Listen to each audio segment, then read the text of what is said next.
नमस्कार, मेरा नाम भाऊ तोरसेकर। आप देख रहे हैं प्रतिपक्ष। दोस्तों, प्रधानमंत्री नरेंद्र मोदी जी ने जब संसद भवन में ही डिक्लेयर कर दिया कि अगले 2024 के लोकसभा चुनाव में भाजपा 370 क्रॉस करेगा और एनडीए यानी भाजपा के दोस्त मिलाकर 400 की पार संख्या हो जाएगी, तो देखते देखते भूल गए, विरोधी दल भी भूल गए कि उन्हें मोदी जी को 250 से पहले रोकना था। पिछले 8-9 महीने से एक ही कसरत मीडिया में चल रही थी और इंडी अलायंस या बीजेपी विरोधी दलों में चल रही थी, किस तरीके से हम बीजेपी और मोदी जी और एनडीए इनको 250 के आसपास रोक देंगे। अगर बीजेपी 200 या 220 के आसपास रोकी गई और एनडीए अगर 250 पार नहीं करती तो मोदी जी तीसरी बार प्रधानमंत्री नहीं बन सकते। और इनको तो इनका एजेंडा एक ही है, खुद को जिताना, अल्टरनेटिव गवर्नमेंट बनाना। ऐसा कोई एजेंडा है ही नहीं। जनता को चुनाव के बाद एक नया सरकार चाहिए, इस उद्देश्य से जनता मतदाता मतदान करने आती है। लेकिन उनके सामने विरोधी दलों ने, इंडी अलायंस ने क्या अल्टरनेटिव रखा है? कोई नहीं। सरकार होगी नहीं होगी उससे हमें कोई लेना देना है नहीं, बस मोदी नहीं होने चाहिए। तो भैया ठीक है, मोदी अगर नहीं चाहिए तो नहीं चाहिए, लेकिन दूसरा कोई प्रधानमंत्री बने। देश के लिए सरकार तो बननी चाहिए। अगर किसी इंसान को प्यास लगी है तो उसको कोल्ड ड्रिंक चाहिए, लस्सी चाहिए, दूध चाहिए, पानी चाहिए, ठंडा पानी चाहिए, गर्म पानी चाहिए, कुछ तो पीना पड़ेगा ना, जिसको हम पेय बोलते हैं। ऐसा कुछ तो उस इंसान को आवश्यक होता है। और आप बोलोगे नहीं नहीं आपके हाथ में पानी है, पानी मत पियो, तो ठीक है भैया, दूसरा कुछ पिलाओ, दूसरा कुछ हमें पता नहीं, लेकिन तुम ये पानी मत पियो जिसका नाम मोदी है। तो सामने वाला इंसान करे तो भी क्या करे? तो एजेंडा का मतलब ये होता है कि आपको, अगर मैं आग्रह करता हूँ कि भैया ये पानी मत पियो, ये चीज़ मत खाओ, तो अगर भूख लगी है तो कुछ तो खाना पड़ेगा, प्यास लगी है कुछ तो पीना पड़ेगा। अगर आप ना पीने को दे रहे हो ना खाने को दे रहे हो और बोलते हो बस ये मत खाओ, बस ये मत पियो, तो कोई आपकी सुनने वाला नहीं है। इसलिए बार बार जो पूछा जाता है कि आपके पास एजेंडा क्या है, आपके पास चेहरा क्या है, तो मतलब ये होता है कि भाई आप अगर मोदी जी और बीजेपी को रोकना चाहते हो तो आपके पास दूसरा चेहरा कौन सा है, आपके पास दूसरा एजेंडा क्या है। और इसलिए ये लोग खुद ही भूल गए कि हमें मतदाता को, जनता को अल्टरनेटिव देना पड़ेगा। कोई दूसरी चीज़, दूसरी सरकार एटलीस्ट कल्पना में दिखानी पड़ेगी, ये भूल गए। इसलिए इनका एजेंडा कहाँ से शुरू हो गया कि मोदी जी को रोकना है। और अगर रोकना है तो बहुमत से बहुत पहले रोकना है। अगर 220-225 तक अटक गए तो एनडीए 250 से आगे नहीं जाएगी, और ज़्यादा से ज़्यादा बीजेपी 250 तक गई तो बाकी जो दूसरों का सपोर्ट चाहिए वो तो मोदी मानेंगे नहीं, इसलिए मोदी की सरकार नहीं बनेगी। तो यही गलत शुरू हो जाती है। और उसी पर मोदी जी ने पार्लियामेंट में हमला किया। मोदी जी ने जब, और अमित शाह हो या और बीजेपी की सब कैंपेन पार्टी होती है, वो बोल रहे थे 400 पार, 400 पार, इस बार 400 पार। ये बीजेपी वाले बोल रहे थे, ठीक था, उनका आईटी सेल वो बोल रहा था, ठीक है। लेकिन खूब मोदी जब बोल गए कि 370 बीजेपी और एनडीए 400 पार, तो इतना विरोधी दल वाले हिल गए कि वो भूल गए कि हमने क्या सोचा था। अब ये बात बाजू में रखी है, और मोदी जी जब 370 बोलते हैं तो वो कैसी गलत बात है, ये ऐसा हो भी नहीं सकता। ये प्रूव करने में, ये सिद्ध करने में पूरा का पूरा विरोधी दल और मीडिया जुट गया। यानी मीडिया का मतलब जो खुद को एक नंबर के मोदी विरोधी मानते हैं, ऐसे जो पत्रकार, बुद्धिजीवी, विश्लेषक है, वो अपनी पूरी बुद्धि जुए में लगाने जैसे खेल कर बोल रहे हैं कि बिल्कुल 370 तो हो ही नहीं सकता। अजीब बात यह है कि 370 हो नहीं सकता, 350 होगा क्या? और अगर 350 भी होता है तो फर्क क्या पड़ता है? क्रिकेट की मैच क्या होती है, सामने वाले ने अगर 272 रन बनाए और आप 273 रन बनाते हो तो आप जीत जाते हो। जीत का जो मार्जिन है वो 1 का हो या 150 का हो, कुछ फर्क नहीं पड़ता। इसलिए 370 तो बीजेपी का, मोदी का होगा ही नहीं। इस पर जो चैलेंज लगाया जा रहा है वो इतने मूर्ख है, वो समझ नहीं पाते कि 370 क्या 325 भी हो जाते हैं तो भी मोदी की गवर्नमेंट आने वाली है। यानी कि मोदी जी तीसरी बार प्रधानमंत्री बनने वाले हैं, ये आप मान लेते हो। जब आप बोलते हो हाँ ठीक है, मोदी की लहर है, राम की लहर है, दुनिया राममय हो गई है, उसका फायदा होगा, थोड़ा होगा, कम होगा, ज़्यादा होगा, बात छोड़ दो। लेकिन जब आप खुद ही मान लेते हो कि 370 नहीं होगा, उससे भी कम होगा, तो आप मान लेते हो कि 300, 350, 350 तक बीजेपी पहुंचने वाली है। और अगर पहुंचती है तो सरकार तो बनना तय है। तो आप ही विरोधी दल ही मान गए कि भाई बीजेपी की सरकार आने वाली है। अब ये बात इनकी अलग छोड़ दो। और मोदी जी जब ऐसी बात बोलते हैं 370, तो किस आधार पर बोलते हैं, ये समझना हमें ज़रूरी है। ये आंकड़ा कहाँ से आता है? यशवंत देशमुख नाम के सेफोलॉजिस्ट हैं जो हमेशा ये सर्वे वगैरह करते हैं, उनका एक वीडियो मैंने देखा। उन्होंने बोला 543 सीट लोकसभा के हैं, उसमें 100 सीटें ऐसी है जहां बीजेपी है ही नहीं। यानी है ही नहीं का मतलब वो कैंडिडेट खड़ा कर सकते हैं, चुनाव लड़ाने को किसी को खड़ा कर सकते हैं, हार जाएंगे। यानी कि 100 सीटें हैं ऐसी कि वो उन 100 सीटों में बीजेपी शायद एक भी सीट जीत नहीं पाएगी, तो बचे 443 सीटें। तो उसमें से 200 सीटें ऐसी है, ये यशवंत देशमुख बोल रहे, 443 में 200 सीटें ऐसी है जहां सीधे सीधे कांग्रेस और बीजेपी इनका ही मुकाबला है। और जहां ऐसी 200 सीटें फैली हुई है, अलग अलग राज्यों में होगी, लेकिन जहां कांग्रेस और बीजेपी ये दो बड़े दल छोड़कर और कोई तीसरा प्रत्याशी हो ही नहीं सकता। यानी लड़ाएगा, उम्मीदवार खड़ा होगा, लेकिन उसको वोट नहीं मिलेंगे। या तो बीजेपी जीतेगी या तो कांग्रेस जीतेगी, क्योंकि तीसरा कोई स्ट्रांग पार्टी या उम्मीदवार वहाँ हो नहीं सकता। ऐसी सीटें 200 है, मतलब 100 और 200 ये 300 सीटें हो गई। लेकिन ये जो सीधा मुकाबला है कांग्रेस और बीजेपी का, 200 सीटों पर जो सीधा मुकाबला है, वहाँ बीजेपी का स्ट्राइक रेट क्या है? स्ट्राइक रेट का मतलब क्या होता है?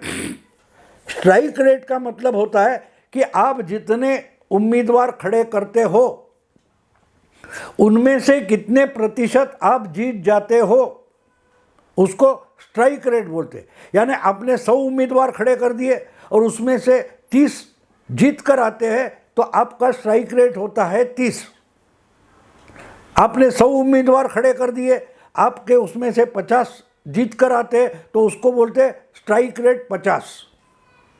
तो ये जो 200 सीटें हैं जहां कांग्रेस और बीजेपी इनका सीधा मुकाबला है, बाकी तीसरी कोई भी पार्टी मैदान में ही नहीं है, ऐसे 200 सीटों पर बीजेपी का स्ट्राइक रेट 90 है, 90 से ज़्यादा है, 95 पर तक है।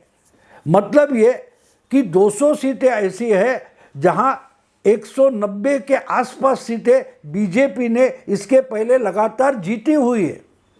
यानी कि जहां 200 सीटों पर कांग्रेस और बीजेपी ऐसा सीधा मुकाबला है, वहां कांग्रेस के पास लड़ने की ताकत तक नहीं है। कैंडिडेट खड़ा होगा, बहुत बड़े मार्जिन से या कम मार्जिन से हारेगा, इसकी गारंटी है। मतलब ये है दोस्तों कि पहली 100 सीटें जहां बीजेपी की ताकत है ही नहीं, वहां बीजेपी को कुछ भी मिलेगा नहीं, ये हम मान लेते हैं। उसके बाद जो 200 सीटें हैं जहां कांग्रेस बीजेपी का सीधा मुकाबला है, उसमें से 190 सीटें बीजेपी जीतने वाली है और ज़्यादा से ज़्यादा 10 या 15 सीटें कांग्रेस जीत पाएगी, क्योंकि कांग्रेस का वहाँ स्ट्राइक रेट 5 से 10% से ज़्यादा नहीं है।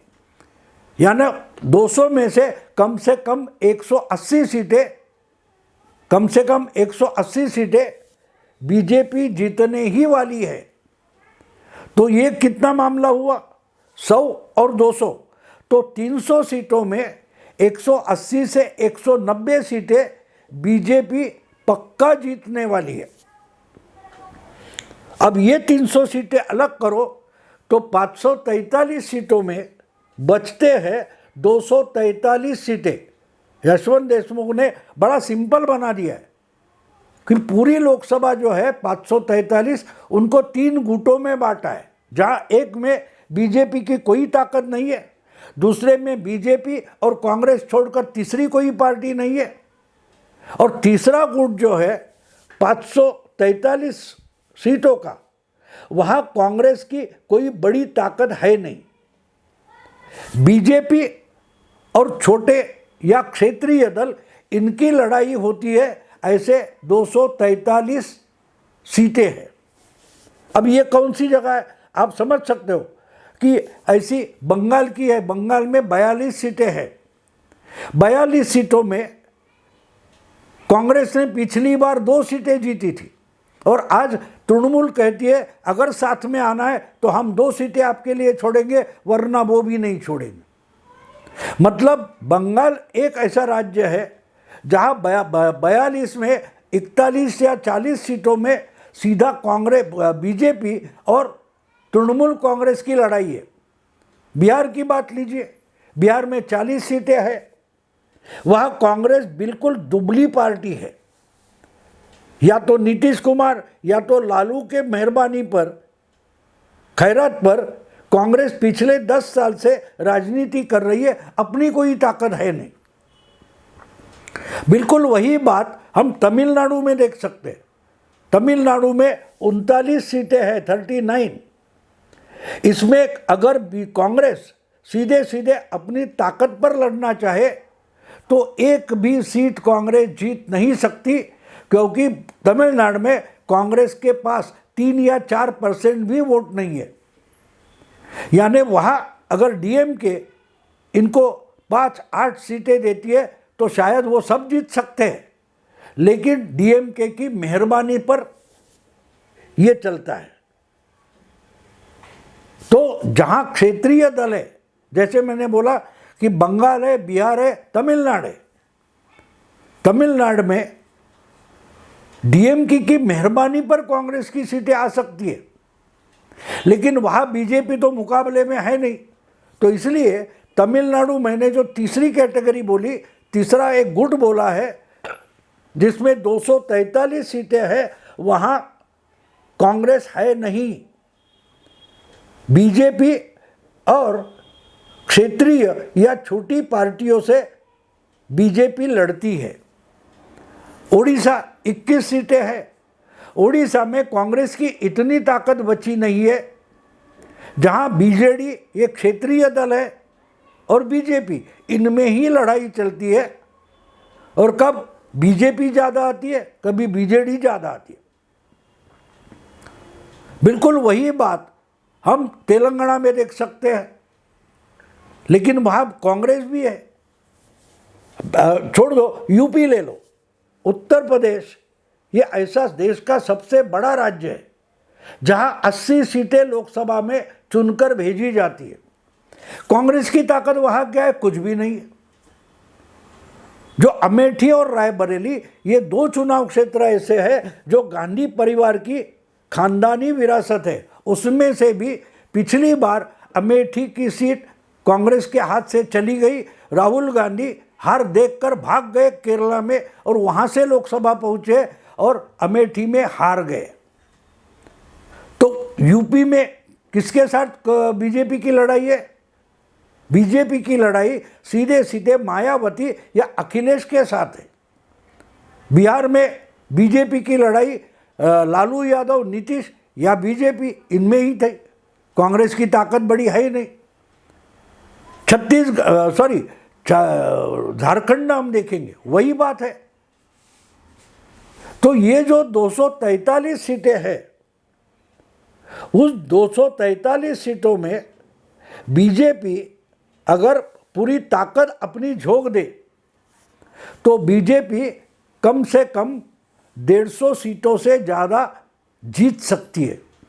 अब आइए 180 और 150, तो आपको पता चलेगा कि 300, 350 के पार बीजेपी चली जाएंगी। लेकिन ये यशवंत देशमुख की बात है, मैं यही रुकता उसके लिए। अब बीजेपी ने चुनाव के लिए क्या तैयारी की, क्या रणनीति बनाई है, और ये रणनीति कब से बनाई है, कब से बनाई है, ये इम्पोर्टेंट होता है।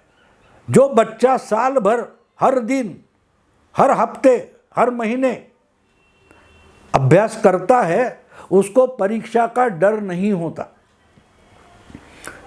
वो परीक्षा आने तक अभ्यास की प्रतीक्षा नहीं करता। एक परीक्षा खत्म हो गई, उसको गारंटी है मैंने अच्छा किया है, मैं तो पास हो जाऊंगा, अगले क्लास चला जाऊंगा। तो छुट्टी में भी अगले साल के किताब लेता है, पाठ्य पुस्तक लेता है, उसका अभ्यास शुरू कर देता है, स्टडी शुरू कर देता है। बिल्कुल वही बात बीजेपी की है। पिछले 2.5-3 साल से बीजेपी ने 2024 के चुनाव की तैयारियां शुरू कर दी थी।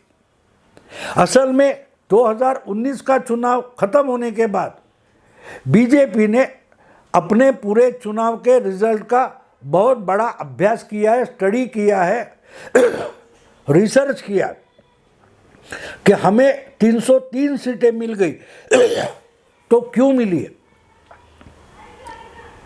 और जो सीटें हम हार गए, लड़कर हार गए, तो वो क्यों हार गए, कितने फर्क से हारे हैं।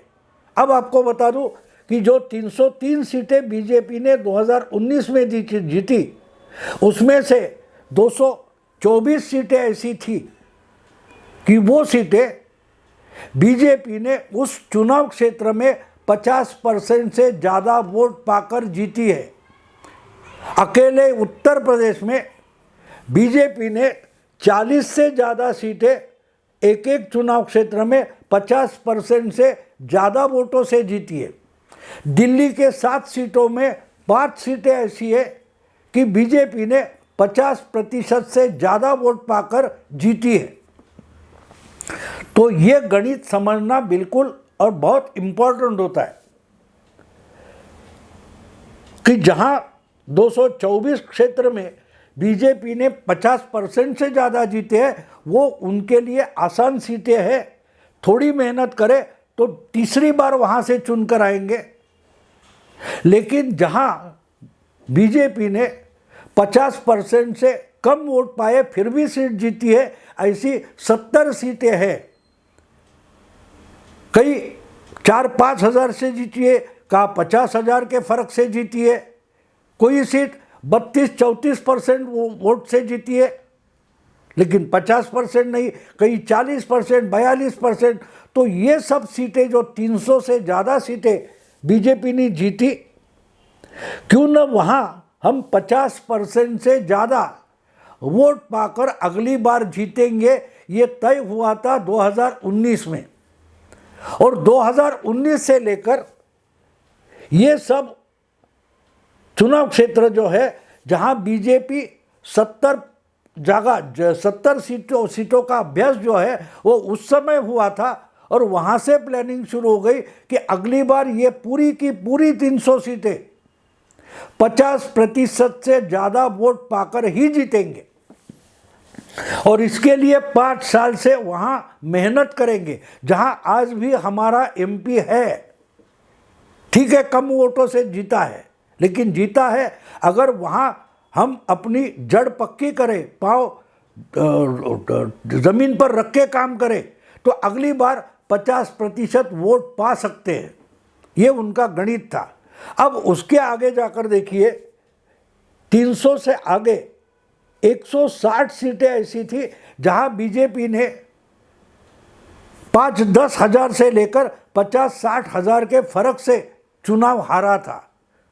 तो पिछले 2.5 साल से ऐसी 160 चुनाव क्षेत्र में बीजेपी पूरी ताकत झोंक कर काम कर रही है।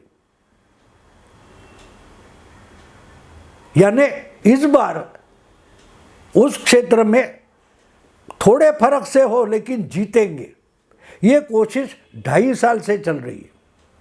अब मैं आता हूं कि 300 प्लस 160 कितने होते हैं दोस्तों? 460 होते हैं। और यशवंत देशमुख ने क्या बोला है? 100 सीटों में बीजेपी की ताकत है ही नहीं, क्योंकि वहां बीजेपी लगातार हारते आई है। लेकिन अगर 543 में से हम 460 सीटें निकालते हैं अलग, तो बीजेपी पक्का हारेगी। ऐसी सीटें 75 से 80 बचती है। यानी कि बीजेपी पूरी ताकत झोंक कर जहां लड़ना चाहती है, ऐसी 460 सीटें हैं। और जब आप 460 के लिए तैयारी करते हो तो 370 का आंकड़ा आसान बनने लगता है, आसान बनने लगता है। तो मोदी जी जब बीजेपी के 370 बोल रहे हैं, तो वो 460 में से 370 ये बोल रहे हैं। ये रणनीति है दोस्तों, ये आंकड़े हैं, समझने की कोशिश करें। फिर कभी इस पर बोलूँगा, आज यही रुकता हूँ। अगर आपको पसंद आए तो लाइक कीजिए, शेयर कीजिए, सब्सक्राइब कीजिए। नमस्कार।